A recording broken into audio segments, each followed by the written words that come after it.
રાજકોટના અખાત્રીજના દિવસે જસદણ તાલુકાના કમળાપુર ગામે વરસાદનો વર્તારો દેશી પદ્ધતિથી કાઢવામાં આવ્યો છે। માન્યતા મુજબ આ વરસાદનો વર્તારો કાઢવામાં આવ્યો, જેમાં વાવણી મોડી થવાના એંધાણ જોવા મળ્યા છે, જ્યારે શ્રાવણ મહિના તેમજ ભાદરવા મહિનામાં વરસાદ સારો થવાના એંધાણ જોવા મળ્યા છે। ગામના કેટલાક વૃદ્ધ લોકો દ્વારા આ વર્તારો કાઢવામાં આવતો હોય છે। કાચા માટીના મટકામાં પાણી ભરીને વર્તારો કાઢવામાં આવતો હોય છે। ઉલ્લેખનીય છે કે દેશી પદ્ધતિથી આ વર્તારો છે તે કાઢવામાં આવ્યો છે। જસદણની આ સમગ્ર ઘટના શ્રાવણ ભાદરવામાં સારા વરસાદના એંધાણ છે તે હાલ જોવા મળી રહ્યા છે। તો કાચા માટીના મટકામાં પાણી ભરીને આ વર્તારો છે તે કાઢવામાં આવ્યો છે।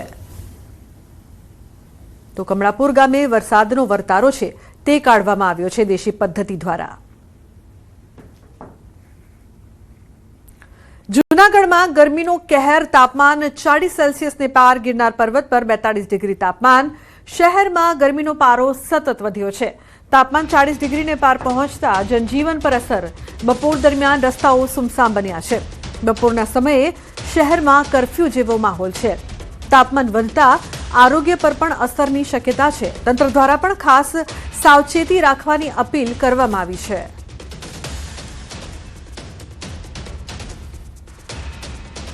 આગળ વાત કરીએ સુરતની, તો સુરતમાં ભર ઉનાળે ચોમાસા જેવા દ્રશ્યો સર્જાયા છે। મેટ્રોની કામગીરીમાં પાણીની લાઇન તૂટી હજારો લીટર પીવાના પાણીનો વેડફાટ થયો। અલથાણ વિસ્તારમાં પાણીની લાઇનમાં ભંગાણ થયું છે। અલથાણ ભીમરાડમાં પાણી ઓછું મળવાની સંભાવના છે, તો પાણીની લાઇન તાત્કાલિક રિપેરિંગ કરવા માટે સ્થાનિકોની માંગ છે। આગળ વાત કરીએ જૂનાગઢની, તો દામોદર કુંડ 2 દિવસ માટે બંધ। ચૈત્ર માસમાં મોટી સંખ્યામાં લોકોએ પિતૃ તર્પણ કર્યું। દામોદર કુંડ ઘાટની ઊંડાણથી સફાઈ કરાશે। કાલથી 2 દિવસ દામોદર કુંડ બંધ રહેશે।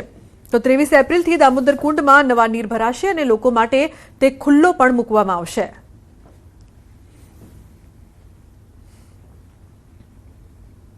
ગુજરાતની વધુ એક લોક ગાયિકાના પ્રેમ લગ્નનો વિવાદ। કાજલ મહેરિયાના પરિવારજનો સાસરીમાં પહોંચ્યા। સમાજના આગેવાનો સાથે કાજલની સાસરી શેરથા પહોંચ્યા। મામલો ઉગ્ર બનતા સમાજના આગેવાનો પોલીસ સ્ટેશન પહોંચ્યા હતા, જ્યાં કાજલ મહેરિયાના લગ્ન અંગે પૂછપરછ કરી હતી। કાજલને છૂટું આપવા પરિવારજનોનો દબાણ છે। કાજલના નામથી યુવકે મિલકત ઊભી કરી હોવાનો પરિવારજનોનો આક્ષેપ છે। યુવકના પરિવારજનનું નિવેદન છે, કાજલ અલ્પેશે કોર્ટ મેરેજ કર્યા છે। છેલ્લા 8 મહિનાથી તેઓ જોડે રહે છે।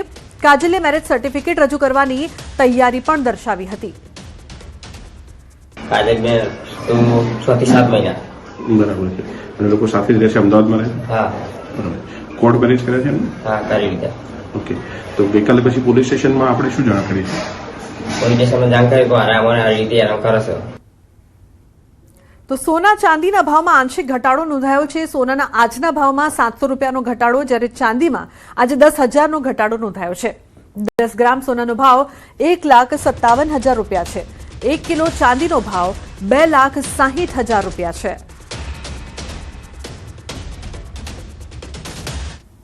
મહેસાણામાં રામોસણા બ્રિજ પર કારમાં આગ લાગવાની ઘટના બની છે। રોડ પર જતી કારમાં અચાનક આગથી દોડધામ મચી છે।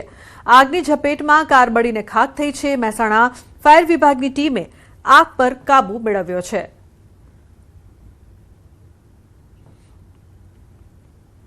અમદાવાદના હાટકેશ્વરમાં આવેલા વિવાદિત હાટકેશ્વર ઓવરબ્રિજને તોડી પાડવાનું અભિયાન અંતે સંપન્ન થતા સ્થાનિકોને વેપારીઓએ રાહતનો શ્વાસ લીધો છે।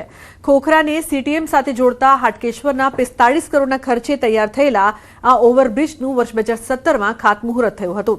જોકે એકાદ વર્ષના ઉપયોગ બાદ જ ગાબડા પડવાની શરૂઆત થઈ જતા બેરિકેડ્સ મૂકવાની ફરજ પડી હતી। પ્રાદેશિક તેમજ નેશનલ એજન્સીઓ અને લેબોરેટરીઓએ તેના વિવિધ ભાગોની ચકાસણી કરીને તેને ઉતારી લેવા સૂચન કર્યા, જે બાદ સ્થાનિકોએ પણ તેને જમીનદોસ્ત કરવા માટેની માંગ કરી હતી। ખોખરા સીટીએમને જોડતો વિવાદિત બ્રિજ આજે સંપૂર્ણપણે તોડી પાડવામાં આવ્યો છે। આ બ્રિજના કારણે સ્થાનિકોને ખૂબ જ તકલીફ પડી હતી, ધુમાડા ખાવા પડ્યા હતા, ધંધામાં નુકસાન થયું હતું। એમના ધંધામાં ખૂબ જ અસર પડી હતી। 2017માં આ બ્રિજ બન્યો હતો અને 2020માં ખુલ્લો પાડવામાં આવ્યો હતો। અમદાવાદની શાળામાં ડ્રોપઆઉટ રેશિયો ઘટાડવા એક્શન પ્લાન કરવામાં આવ્યો છે। જિલ્લા શિક્ષણ કચેરી દ્વારા એક્શન પ્લાન ઘડવામાં આવ્યો છે। અમદાવાદના ધોરણ 8 પાસ વિદ્યાર્થીઓને ટ્રેક કરાશે।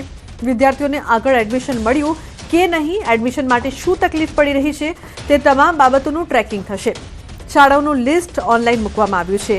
100% એડમિશન અને ડ્રોપ આઉટ રેશિયો ઘટાડવા માટેના પ્રયાસ. અમદાવાદ શહેરમાં પણ આ પ્રકારે 100% કામગીરી થાય તે માટે એક્શન પ્લાન પણ બનાવ્યો છે. સાથે સાથે આ ડિજિટલ પેજ દ્વારા જે કોર્પોરેશનમાં ભણતા હોય તેવા બાળકો, ખાનગી શાળામાં ભણતા હોય તેવા બાળકો, એમને એમની નજીકની ગ્રાન્ટેડ શાળા, સેલ્ફ ફાઇનાન્સ શાળાની માહિતી મળી રહે તેના માટે એ શાળાના ગૂગલ મેપિંગ સહિતના પ્રિન્સિપાલના નંબર સહિત અને કયા ધોરણો વર્ગો ચાલે છે, તેમની નજીક કઈ કઈ શાળાઓ છે તેની વિગતો એમને મળી રહે તે માટે એક ડિજિટલ પેજ બનાવ્યું છે. અમદાવાદના ધંધુકામાં ધર્મેશ ભરવાડની હત્યા મામલે હિન્દુ સંગઠનો મેદાને છે. આંતરરાષ્ટ્રીય હિન્દુ પરિષદ અને રાષ્ટ્રીય બજરંગ દળે વિરોધ નોંધાવ્યો છે. અમદાવાદ કલેક્ટર ઓફિસ ખાતે બેનર સાથે વિરોધ નોંધાવ્યો છે. અધિકારીને આવેદનપત્ર આપી કડક કાર્યવાહી કરવાની માંગ કરી છે. 10 વર્ષમાં 5 જેટલી હત્યાથી ધંધુકામાં કાયદો વ્યવસ્થા પર સવાલો ઉઠ્યા છે. કિશન ભરવાડમાં હજુ યોગ્ય ન્યાય નહીં મળ્યો ત્યાં આ વધુ એક હત્યા. વધુ એક જેહાદીએ ભરવાડ યુવાનની હત્યા કરતા એએચપીએ કરી છે કાર્યવાહીની માંગ. બાઇક ટકરાવા જેવી સામાન્ય બાબતમાં હત્યાને અંજામ અપાયો હતો. આરોપીઓને ફાંસી તથા બાંધકામો પર બુલડોઝર કાર્યવાહીની માંગ કરવામાં આવી છે. ગીર સોમનાથના ઉનામાં ઘરફોડ ચોરીના ગુનામાં છેલ્લા 20 વર્ષથી નાસ્તા ફરતા આરોપીને પકડવામાં પોલીસને સફળતા મળી છે. પોલીસે આરોપીને કેશોદથી ઝડપી પાડ્યો છે. તો રામજી ઉર્ફે રામા ગોહિલ નામક આરોપીને પોલીસે બાતમીના આધારે ઝડપી કાયદેસરની કાર્યવાહી હાથ ધરી છે. ગાંધીનગરમાં હીટ વેવ અને વધતી ગરમીને લઈને આરોગ્ય વિભાગ એક્શનમાં છે. ગુજરાતમાં એપ્રિલ, મે અને જૂનમાં ગરમીની તાપમાન વધે છે. 40 ડિગ્રી પર યલો રેન્જ અને 45 ડિગ્રી પર ઓરેન્જ અને રેડ એલર્ટ આપવામાં આવે છે. આરોગ્ય વિભાગ દ્વારા પગલાં ભરવામાં આવ્યા છે. હોસ્પિટલમાં તૈયારીઓ કરવામાં આવી રહી છે. હોસ્પિટલોને હીટવેવ અંગે ગાઈડલાઈન આપવામાં આવી છે. હીટવેવ માટે મેડિકલ ઓફિસરો, પેરામેડિકલ સ્ટાફને તાલીમ આપવામાં આવી છે. હીટ સ્ટ્રોક વખતે ORS, IV ફ્લોઇડનો જથ્થો સુનિશ્ચિત કરવામાં આવ્યો છે. હોસ્પિટલમાં ORS કોર્નર બનાવવામાં આવ્યા છે. હીટ સ્ટ્રોકને લગતા દર્દીઓ માટે CHCમાં 2 બેડ ઉપલબ્ધ રખાશે. ડિસ્ટ્રિક્ટ અને સબ ડિસ્ટ્રિક્ટ વોર્ડમાં 5 બેડ તૈયાર રાખવામાં આવ્યા છે. આ દર્દીઓ માટે પંખા, AC પણ તૈયાર રાખવામાં આવ્યા છે. આગ ન લાગે એ માટે ફાયર સેફટી અંગે પણ ખાસ તકેદારી રાખવામાં આવી છે. NSU અને ICUમાં ખાસ ફાયર સેફટી ચકાસણી કરવામાં આવી છે. હીટવેવ દરમિયાન સગર્ભા માતા, બાળકો અને વૃદ્ધોએ ખાસ ધ્યાન રાખવાની જરૂર છે. સુતરાઉ કપડાં પહેરવાને 12 થી 4નો સમય બહાર ન નીકળવું. શહેરી વિસ્તારોમાં ભિક્ષુકો અને રાહદારી માટે શેલ્ટર હોમ પણ ખોલવામાં આવ્યા છે. વધુમાં હોસ્પિટલમાં પ્રિપેરનેસ કરવામાં આવેલી છે. અત્રેથી માર્ચ મહિનાની અંદર જ તમામને પ્રિપેરેશન માટેની એક ગાઈડલાઈન પણ રજૂ કરીને તમામ હોસ્પિટલોને આપવામાં આવેલી છે. જેમાં મુખ્યત્વે તમામ સ્ટાફને, મેડિકલ ઓફિસરથી માંડીને પેરામેડિકલ સ્ટાફને આની તાલીમ આપવામાં આવેલી છે. ORS, IV ફ્લુઇડ્સનો જથ્થો જે ખાસ હીટ સ્ટ્રોક વખતે જરૂર પડતી હોય છે તે જથ્થો સુનિશ્ચિત કરવામાં આવેલો છે.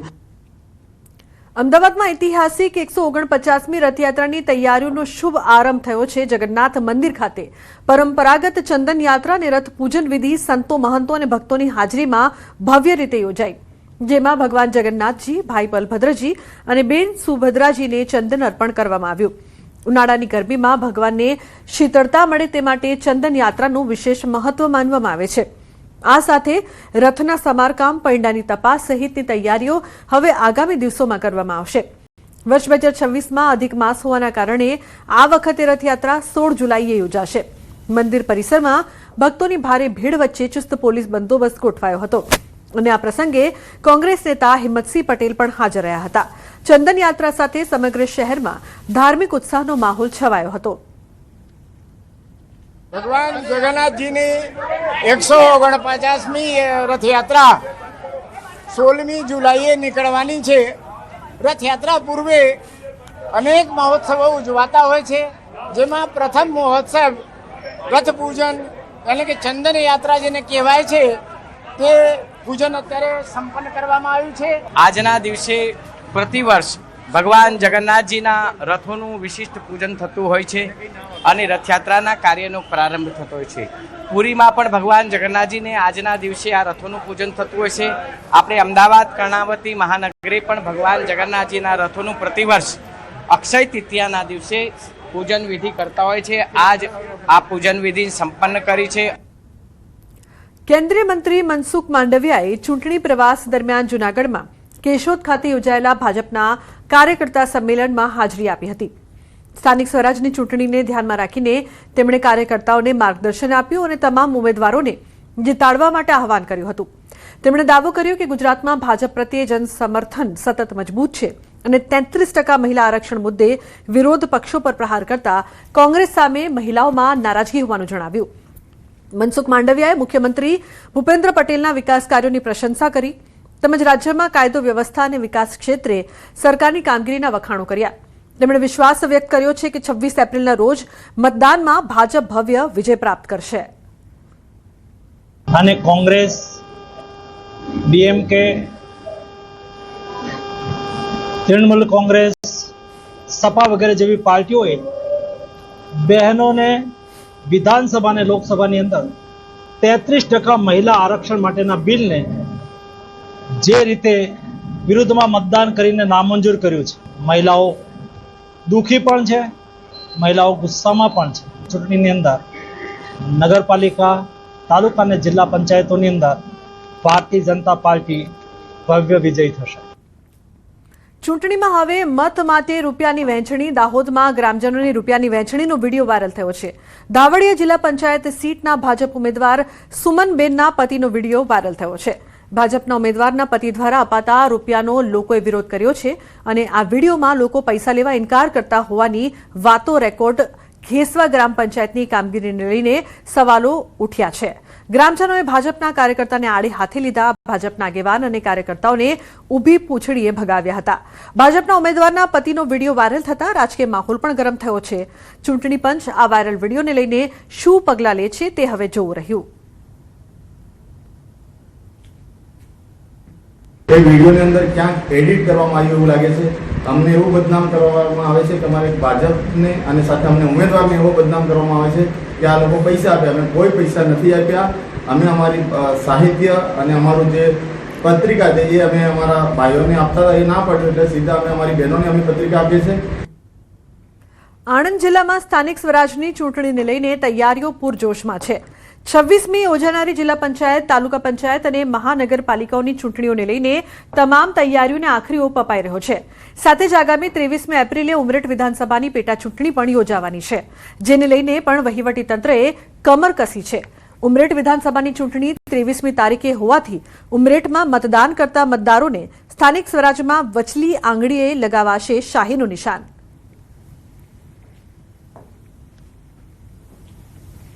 વિધાનસભામાં લાગુ પડતા સ્થાનિક સ્વરાજના જેટલા મતદાર મથકો છે, આ મતદાન મથકો ઉપર ડાબા હાથની મધ્યમ આંગળી, જે વચલી આંગળી છે ડાબા હાથની, આ આંગળી ઉપર અવિલુપ્ત શાહીનો ઉપયોગ કરવામાં આવશે. કેમ કે ફર્સ્ટ 4 ફિંગર ઉપર તો 23મી તારીખે પણ ઇન્ડેલિબલ ઇંક લાગેલી હશે.